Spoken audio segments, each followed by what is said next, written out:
Samantala, nanawagan ng karagdagang tulong ang ilang residenteng apektado ng nangyaring trash slide sa sanitary landfill sa Davao City, lalo pat pansamantalang sinuspinde ang pagtatapon ng basura sa naturang landfill.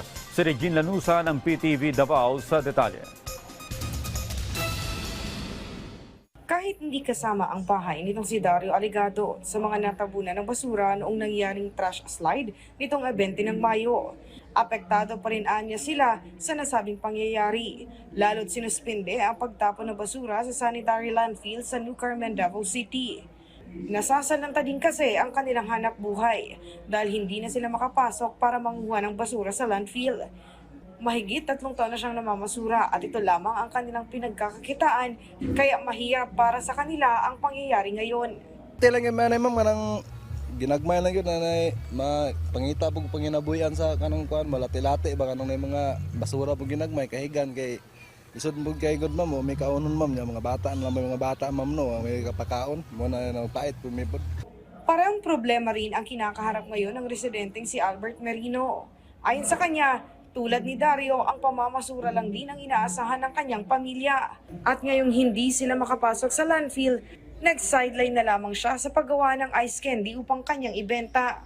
Tawagan lang po nung tami nga, kanang matagaan lang po ito, bisag ginagmay ng ayuda po ng tibok nga naigo gida ning trahedya, dili lang kay kadtong naapektuhan lang sa ubos, kay halos tanan sa mga namuyo dire, 90% gina nga mga walay nay mga panginabuhi diha nga moy naigo, dili lang kay kanang na nalanslairan diha dapit. Itong si Jessie Sauha naman, bukod sa kabuhayan, problema rin niya ngayon ang kanilang tirahan dahil isa sila sa mga inilikas matapos ang nangyaring trash slide. Pansamantala silang nananatili ngayon sa Barangay New Carmen Gym. Mahirap ang sitwasyon nila rito dahil mayroon silang mga bata at buntis pa ang isa niyang anak. Kaya nagsisiksikan din sila sa tent dahil dito din natutulog ang pamilya ng 2 niyang anak. Tagaan tamig lukit ba nga mabalhin mi aning tagaan mi kapuy ana mo nga lugar nga sa gamay lang basta naa nya tagaan mi gamay nga financial. Ayon sa tanggapan ng Davao City Social Welfare and Development Office o CSWDO, nasa kabuang 180 pamilya ang inilikas dahil nalagay rin sa peligro ang kanilang mga tirahan matapos ang nangyaring trash slide.